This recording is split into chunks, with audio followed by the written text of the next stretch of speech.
You'll remember how we were talking about crazy anime fighters. Yeah, that underground fight show you mentioned Kengan something? Kengan Ashura, yep bro, I still think about some of those fighters. You want me to break a few of them down? Yeah, go for it, I barely know any of them. Alright, let's start with the main guy, Ohma Tokita. Yeah, I'd think he's your typical head-headed protagonist, but he's more layered. Like he starts off cocky, yeah, but not in a loud, annoying way, more like he knows he's dangerous and just doesn't explain himself. So he's not the usual loudmouth shonen kid? Exactly, but here's where it gets cool. He's got this technique called Advance. It boosts all his physical abilities to insane levels, but it literally destroys his body while he's using it. Veins bulge out, blood pressure skyrockets, and it fries his organs if he overuses it. Sounds painful as hell. It is, but later on he learns how to use it without killing himself. He combines it with another style called the Nico style, which is a whole martial arts system made up of different techniques from redirection to explosive power. So he's got both brains and brawn. Yeah, he's not just punching people hard, he's analyzing, adapting, countering. That's why by the end of the tournament, he's on a different level. Alright, who's next?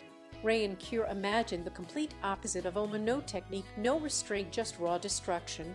He's from the Cure clan, this secret family of assassins that can activate something called removal, which jacks up their strength and speed at the cost of control.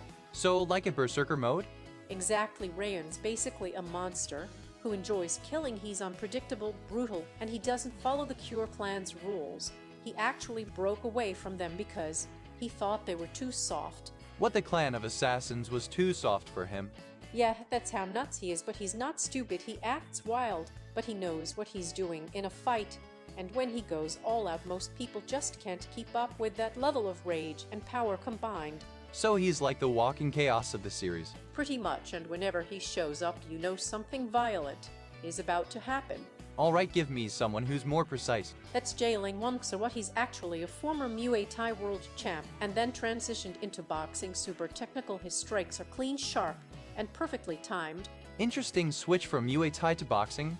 Yet, and not just for fun, he literally gave up using kicks and elbows to sharpen his fists to the absolute limit. The guy's right cross is a weapon.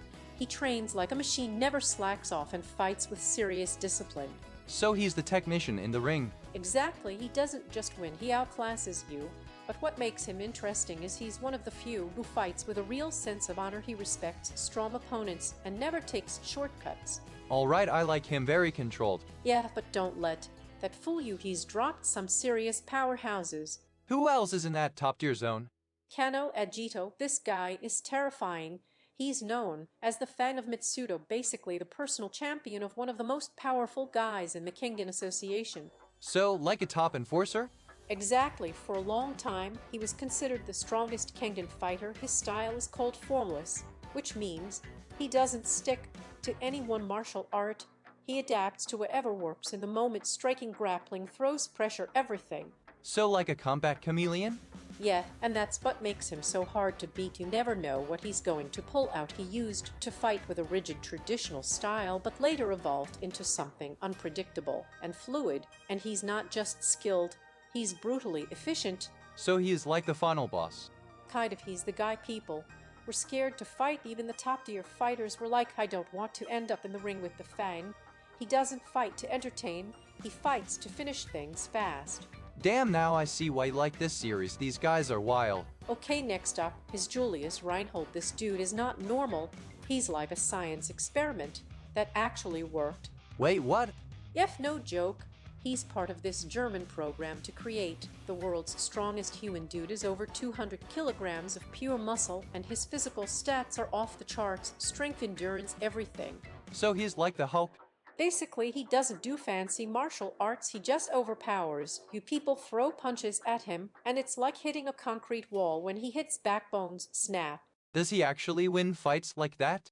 Sometimes, but the thing is, being strong doesn't mean you win against skilled fighters. There are times he just gets outmaneuvered, but when he lands a clean hit, it's over. Alright, what about the weird one? Every anime has that one guy who's not all there. You're thinking of Kuryu Setsuna.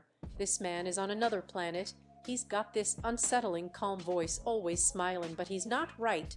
Oh boy. He's obsessed with Ohma, like straight up worships him and calls him the one who brings salvation. It's creepy, but what makes him dangerous is his style. He uses something called the Fallen Demon, where he fights in this flowing, instinctive way, no wasted movement. So what, he just reads the opponent and reacts? Exactly, he fights like he's dancing, but every move is lethal. He messes with people's rhythm and takes them apart while looking totally calm. He's not the strongest physically, but he's unpredictable, and that makes him terrifying. So he's the psycho with actual skills. Yup, and unlike Rain, who's wild and open, curious, cold, quiet, and calculated like a snake. Alright, last one, who closes out the list? Wakatsuki Takeshi. This man's a legend. He's got the most wins in Kengan match history. People call him the Wild Tiger of the Kengan Association. Let me guess, durable. On real levels of it, he's built like a tank, and his style is pure power fighting. He's not flashy, but everything he does is effective. He wears you down, takes your best hits, and then smashes through you like a wrecking ball. Sounds like an unmovable wall. Exactly. His backstory is also pretty solid. He's not a genius or a prodigy. He just worked insanely hard and kept winning. There's something cool about that kind of fighter. So he's the veteran? Yeah, and he fights with experience, calm under pressure, never wastes a move. You always know Wakatsuki's going to give a serious fight. Alright man, this whole lineup is fire. It's not just a bunch of strong guys, they're all unique. That's what I love about it. Every fight feels different because of the fighters' personalities and styles. It's not just who's stronger, it's who adapts, who strategizes, and who breaks first. Subscribe!